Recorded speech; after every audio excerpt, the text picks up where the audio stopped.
Mga idol, pauwi na kami si Boss Mario. Sikat sa ano yan, sikat sa YouTube yan. Bata pa. Tulad ng sinasabi ko, doble ingat po tayo lagi sa ating pagbibisikleta.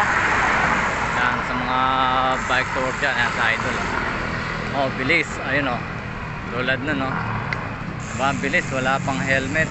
Sana all, hindi sila sanay mag helmet. Ayaw lang nila.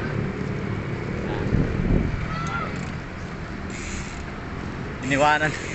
Yan ang maganda, iniwanan yung kasama. Sigaw na sigaw yung kasama niyo sa likod oh. Ago kinarera yung kasama eh. Maganda no, iniwanan ng kasama yan. Smart. Ano yan? Buendia pa yan, Buendia. Ay, Buendia. Blooming Street pala. Ah, maano din yung bike niya oh. Mabilis yan kasi laki ng plato eh. Pit, pit. Ano yung pa tayo ni... Gusto pa tayong karerahan ni Kuya? May pagkarerahan pa yata sa bike.